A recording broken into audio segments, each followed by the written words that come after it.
दोस्तों, उत्तर से दक्षिण, पूरब से पश्चिम, पूरा का पूरा पाकिस्तान पैनिक कर रहा है।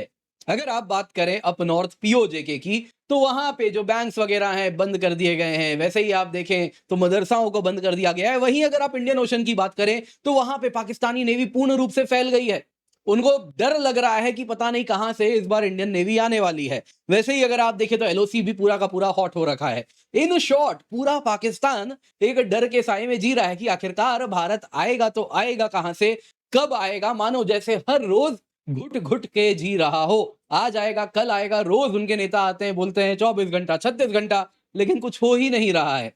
मानो जैसे हर रोज एक तरीके से उन्हें कहीं ना कहीं एक मेंटल टॉर्चर के थ्रू गुजरना पड़ रहा है। यहाँ पे दोस्तों जो मैं आपके लिए बताने आया हूं, आप देख सकते हैं बांग्लादेशी अखबार वगैरह भी इसे कवर करना शुरू कर दिए हैं। थोड़ी देर में इंडियन मीडिया में भी आप देखेंगे।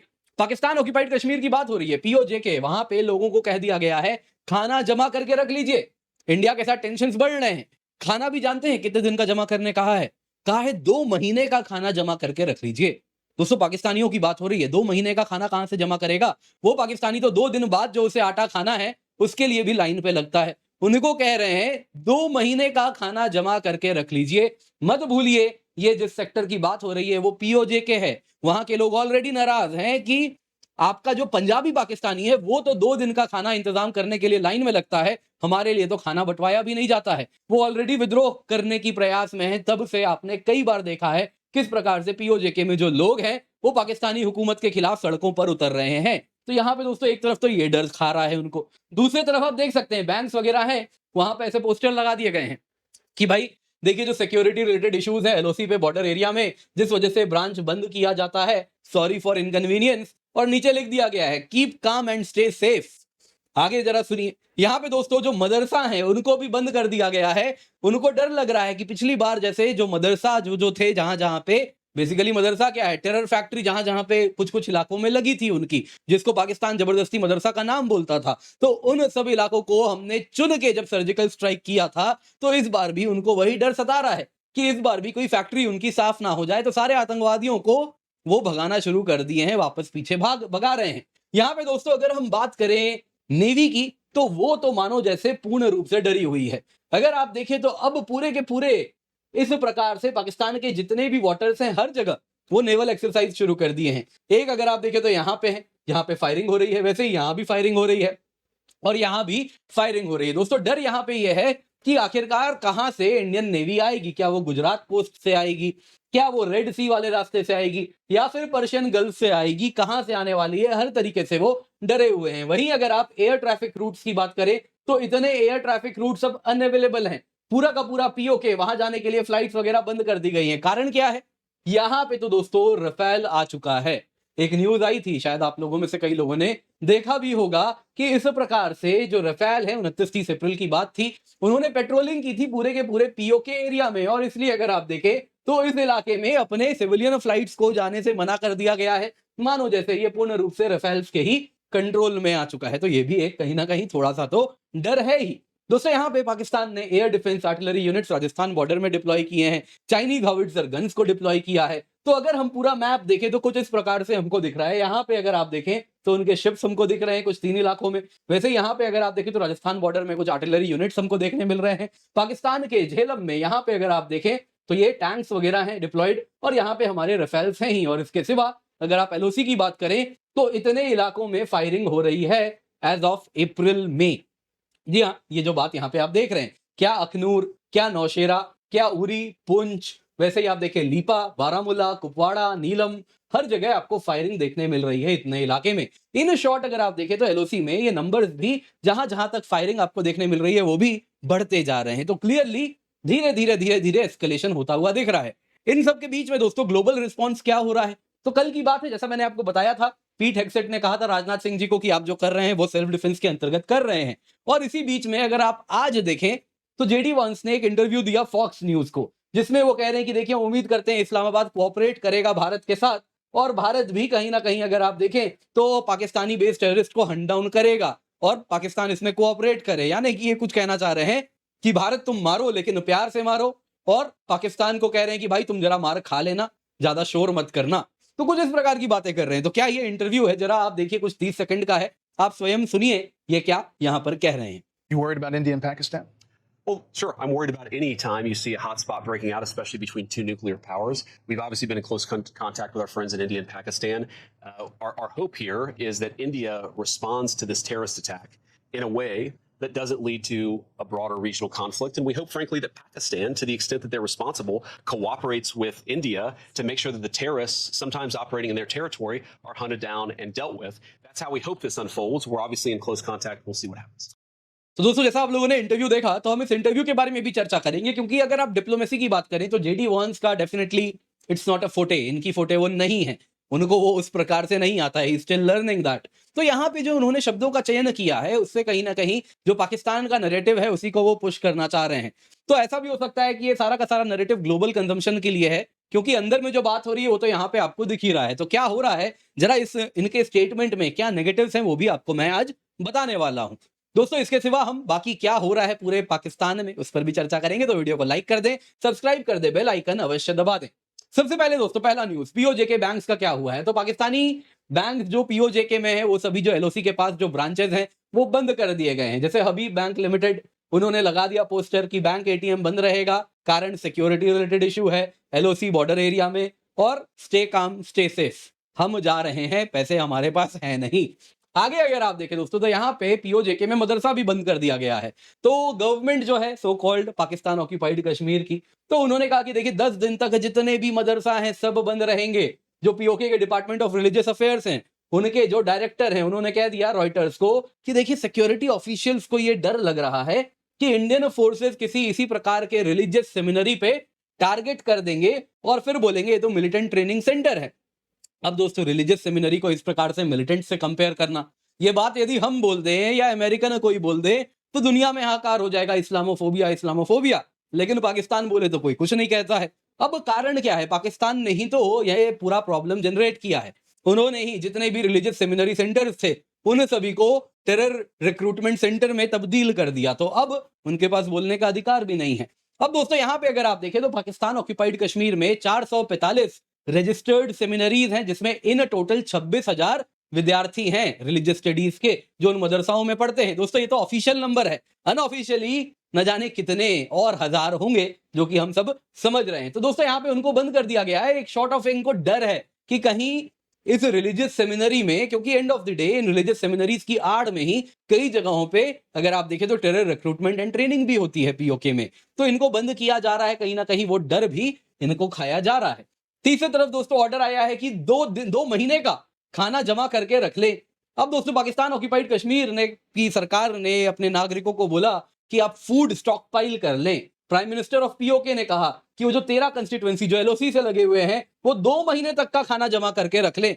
बाकी कोई फ्लाइट मूवमेंट नहीं हो रही। पाकिस्तान इंटरनेशनल एयरलाइंस पीआईए, उन्होंने क्या कहा कि देखिए 2 फ्लाइट्स कराची और लाहौर से जो स्कार्डू जाते थे बंद, वैसे ही 2 फ्लाइट्स इस्लामाबाद से स्कार्डू जाते थे बंद, 4 फ्लाइट्स इस्लामाबाद से गिलगित जाते थे वो भी बंद हैं।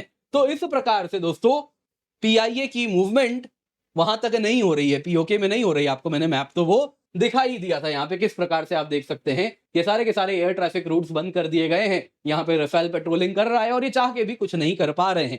सॉर्ट ऑफ उनको चैलेंज करके आया है रफेल कि देखो यहाँ हम आ रहे हैं, अब तुम क्या कर सकते हो। दोस्तों यहाँ पे पाकिस्तान नेवी भी अगर आप देखें तो ये पूर्ण रूप से स्ट्रेच्ड थिन है। लिमिटेड नंबर ऑफ एसेट्स हैं, उसमें से कुछ को यहाँ गुजरात कोस्ट के पास में लगाया गया है, कुछ को यहाँ पे डिफेंड करने के लिए कराची के आसपास लगाया जा रहा है, और कुछ को यहाँ पे लगाया जा रहा है कि भाई यहाँ से अगर इंडियन नेवी आ जाए तो क्या किया जाएगा। इन शॉर्ट इनको डर है कि अगर इंडियन नेवी कोई अरेबियन सी से रेड सी होते हुए आ रही है, क्या गल्फ ऑफ ओमान से घूम के आ जाए या फिर इंडियन ईजेड से गुजरात कोस्ट होते हुए जाए, तो हमें हर तरीके से सतर्क रहना पड़ेगा। तो हर जगह पे इन्होंने डिप्लॉयमेंट किया हुआ है। देखिए दोस्तों अगर हम पाकिस्तानी नेवी की बात करें ना तो उनकी कैपेबिलिटी ज्यादा है नहीं। Among all the 3 forces Pakistani navy से ज्यादा वीक कोई भी नहीं है। और इसमें आपको एक बात जानना होगा, इनके जो जहाज हैं वो हमारे कोस्ट गार्ड के जहाज जैसे हैं। खाली कुछ जहाज हैं जिससे हमको सतर्क रहना है, जैसे कि इनकी जो एक्टिव सबमरीन है 3 अगोस्टा क्लास 90B सबमरीन है, 2 अगोस्टा 70 क्लास सबमरीन है। तो इनमें से भी अगर आप देखें तो इन 5 सबमरीन में बताया जा रहा है 3 तो अभी रीफिटिंग के थ्रू गुजर रही है, 2 ही एक्टिवली इस वक्त डिप्लॉयड है। मैंने आपको ऑलरेडी उसके सैटेलाइट इमेजेस भी दिखाए थे। अब दोस्तों यहाँ पे और एक समस्या क्या है कि इस पूरे के पूरे इलाके में, जैसा आपको मालूम होगा, जिबूती में चाइना का बेस है और भी बाकी इलाके हैं जो कि फ्रेंडली चाइना से रिलेटेड पावर्स हैं। तो यहाँ पे China actively intelligence surveillance and reconnaissance grid बना के रखा है, जहां से कौन सी शिप की मूवमेंट हो रही है, अगर सबमरीन मूवमेंट हो रहा है तो उसके बॉयज हैं जो कि डिटेक्ट कर रहे हैं, तो वो सारा इंफॉर्मेशन उसके पास आता रहता है, जो कि वो डेफिनेटली पाकिस्तान के साथ शेयर कर रहा होगा। तो हमारी नेवी कैसे उससे इनविजिबल बनी रहे, वो हमें इंश्योर करना होगा। बाकी दोस्तों, ये जो जहाज ये लोगों ने लगाए हैं वो सिटिंग डक्स हैं। ये जो नेवल फायरिंग भी हो रही है, कहा जा रहा है ये एक सॉर्ट ऑफ जंक है जो ये फायरिंग कर रहे हैं, ये ज्यादा देर टिकने नहीं वाले। दूर से जब ब्रह्मोस आएगा उनको गिराने, किसी काम के वो नहीं रहने वाले, ये बात वो भी समझ रहे हैं। अब दोस्तों यहाँ पे जरा देखिए जेडी वंस वाला स्टेटमेंट क्या था। देखिए, जैसा आप लोगों को याद होगा उस वीडियो में वो क्या कहना चाह रहे हैं कि देखिए, जो एक तरीके से उन्होंने कहा कि इस्लामाबाद कोऑपरेट करे भारत के साथ, कि जो आतंकवादियों को हंड डाउन करना है उसमें इस्लामाबाद कोऑपरेट करे, ये वॉशिंगटन उम्मीद वाए बैठा है। अब दोस्तों ये कहना हो गया कि देखिए, पाकिस्तान जो आज तक नहीं किया है वो अब कर दे, तो ये कहीं ना कहीं बड़ी अजीब सी बात हो रही है। दूसरा, अगर आप देखें तो यहाँ पे वो कह रहे हैं कि न्यूट्रल पोज लेना चाह रहे हैं कि हम दोनों ही साइड्स के साथ बराबरी से इन्वेस्टेड हैं, जबकि सच्चाई क्या है, आपके रिश्ते भारत के साथ कई ज्यादा डीपर हैं कंपेयर टू पाकिस्तान, लेकिन आप दोनों को सेम वेट देना चाह रहे हैं, उस स्टेटमेंट से ये भी दिख रहा है।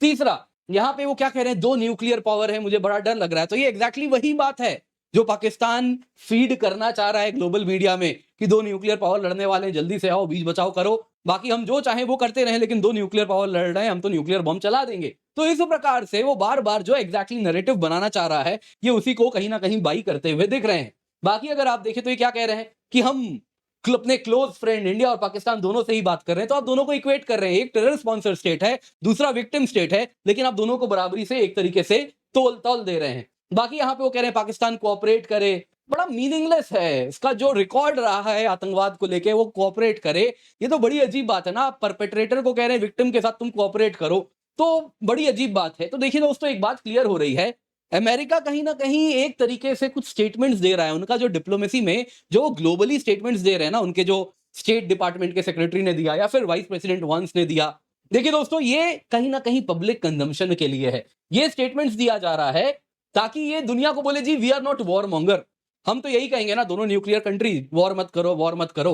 तो मोस्ट लाइकली ये पब्लिक स्टेटमेंट्स हैं, अंदर जो बात हो रही है वो आपको पीट हेग्सेट के बाद से क्लियरली दिख रही है, अंदर की बात बड़ी क्लियर है, जो सपोर्ट चाहिए वो करेंगे, लेकिन दुनिया हमें ना बोले कि भाई हम वॉर मॉन्गर हैं, हम इसी बेसिस पे चुनाव भी लड़े थे कि हम आए हैं दुनिया में वॉर खत्म करने, तो कहीं ना कहीं इसलिए हम ऐसे बयान दे रहे हैं। बाकी तुम समझदार हो, तुम जानते ही हो यहाँ पर क्या करना है।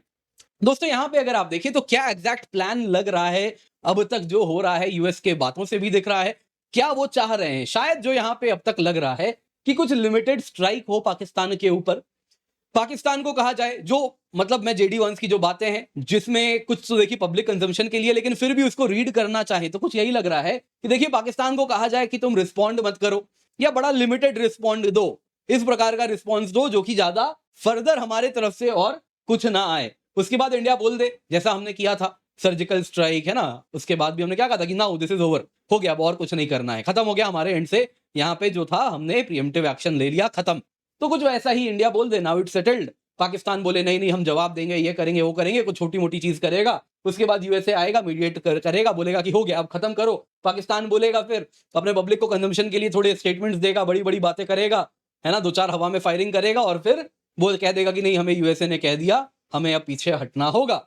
दोस्तों यहाँ पे इस प्रकार से यूएसए हो सकता है कल को उसे ये मीडिएशन वाला रोल प्ले करना है तो उसके लिए अपने दरवाजे खुले रख रहा है। बाकी दोस्तों जहां तक बात है फुल स्केल वॉर की, पाकिस्तान को बहुत डर लगता है, वो अच्छे से जानता है कि वो इंडिया को 2 दिन 3 दिन रोक लेगा, उसके बाद क्या होगा, 2-3 दिन तक तो रोक ले या फिर कुछ उसके पास एम्यूनिशन है, तेल है कि वो चल जाए, उसके बाद क्या होगा, मेन समस्या तो तब आएगी। तो यहां पे दोस्तों पाकिस्तान हर समय यही चाहता है कि कुछ लिमिटेड वॉर हो, फुल स्केल वॉर हो गया तो दुनिया को और पाकिस्तान के लोगों को पाकिस्तान आर्मी की क्या हाल है पता चल जाएगा सभी को। तो यहाँ पे दोस्तों फुल स्केल वॉर से उनको इतना ही डर लगता है कि यहाँ पे एक वीडियो आ रहा था जिसमें अगर आप देखें तो विंग कमांडर अभिनंदन जो उनको लौटाना पड़ा था पाकिस्तान को, तो पाकिस्तान के उस वक्त जो एयर मार्शल थे उन्होंने साफ साफ कहा देखिए हमने इसलिए लौटाया क्योंकि हमारे ऊपर डर था, मिसाइल स्ट्राइक होने वाला है, फुल स्केल वॉर होने वाली है, और ये बार बार कह रहे थे कि देखिए अगर ये हम नहीं लौटाते तो कहीं ना कहीं एक बार मिसाइल चल जाती, फिर एस्केलेटरी लैडर में ऊपर जाना पड़ता और फिर ये कंट्रोल नहीं होता, फिर तो फुल स्केल वॉर हो जाता। तो ये उनकी साइकी दिखा रही है कि फुल स्केल वॉर से पाकिस्तान बहुत डरता है। वो नहीं चाहता है किसी भी हाल में फुल स्केल वॉर, क्योंकि वो जानता है वो कभी सर्वाइव नहीं करेगा। तो वो कहीं ना कहीं इसी उम्मीद में बैठा है कि कुछ लिमिटेड स्ट्राइक होगी। जहां तक बात है दोस्तों वो न्यूक्लियर धमकी जो वो दे रहे हैं, जो कि जेडी वांस ने भी कहा, दोनों ही न्यूक्लियर कंट्री हैं। तो दोस्तों यहाँ पे जानना होगा ये पाकिस्तानी ब्लफ है। रशिया ने क्या न्यूक्लियर वेपन चलाया यूक्रेन पे? क्या यूएसए ने वियतनाम पे चलाया? क्या इंडिया और पाकिस्तान ने कारगिल में चलाया था? तब तो दोस्तों दोनों ही न्यूली न्यूक्लियर कंट्री बने थे, दोनों के ही दोनों, तब भी नहीं चलाया गया था। तो दोस्तों यहाँ पे एक बात समझना होगा, पाकिस्तान की जो धमकी है ये स्ट्रेटेजिक ब्लफ है, क्योंकि न्यूक्लियर वेपन यूज करने के जो एक्चुअल कॉस्ट है, जो डिस्ट्रक्शन होता है, क्योंकि हमारा तो बड़ा क्लियर है, आप एक चलाओगे फिर हम आपको खत्म कर देंगे, इस प्रकार का डिस्ट्रक्शन होगा। तो जो डिस्ट्रक्शन होता है, इकोनॉमिक कोलैप्स होती है, ग्लोबल आइसोलेशन होता है, डोमेस्टिक कंट्रोल खत्म हो जाएगा, आपके देश में सिविल वॉर लाइक सिचुएशन हो जाएगा अगर इतने सारे न्यूक्लियर वेपन आपके देश में गिर गए। तो इसके बाद कुछ बचता ही नहीं है, तो बेनिफिट्स नहीं है किसी भी हाल में। तो किसी भी हाल में अगर आप देखें, अनलेस अनटिल कुछ ऐसा ही सिचुएशन ना आ जाए कि कैपिटल ही लूज हो रहा हो और सब कुछ खत्म हो रहा हो, तब तक कोई देश न्यूक्लियर बटन प्रेस नहीं करता। तो ये मोस्ट लाइकली ये ब्लफ ही है, ये बात हम सब समझ रहे हैं। लेकिन पाकिस्तान ने ये चूरन दुनिया को बड़े इफेक्टिवली बेचा है कि हम पागल लोग हैं, हम तो कभी भी बटन दबा सकते हैं, ये सब में हम यकीन नहीं करते, हम तो आए ही हैं, है ना, ऊपर जाने के लिए, तो हमारे लिए ये सब दुनिया तो कुछ है ही नहीं। तो ये चूरन उन लोगों ने इस प्रकार से बेचा है, जबकि वो कभी यकीन नहीं करते। उनकी जो फौज है वो जीते जी इसी पृथ्वी में, इसी संसार में अरबपति सबके सब बन के जाते हैं। तो उनको उस दुनिया का कोई मोह माया उनके लिए नहीं है, उनके लिए सारी मोह माया इसी दुनिया में है। तो उनसे ज्यादा कोई, इस जीवन से ज्यादा प्रेम करने वाला यहाँ और कोई नहीं है, भले वो दुनिया को कुछ भी चूरण बेच रहे हो। तो आई होप दोस्तों आपको ये वीडियो पसंद आई हो, लाइक जरूर कीजिएगा, शेयर करना ना भूलें। बाकी याद रखिए दोस्तों, हमारा ऑफर है 17,999 रुपए में, लिमिटेड पीरियड ऑफर है, गोल्डन चांस आपके लिए है, 12 महीने का फ्री एक्सटेंशन भी आपको मिल रहा है इसी कीमत पे। कंप्लीट जीएस है, कंप्लीट सीसैट है, प्रीलिम्स टेस्ट सीरीज है, mains test series with evaluation आपको मिल रहा है। साथ ही साथ अगर आप देखें तो डेडिकेटेड डाउट सॉल्विंग भी आपको मिल रहा है। अगर आप आइकनिक सब्सक्रिप्शन लेते हैं, 1-on-1 मेंटरशिप है। यूज द कोड KC10, नीचे पिंड कमेंट में आपको लिंक मिल जाएगा, जल्दी से जाएं, जाके एनरोल करें, यूज द कोड KC10।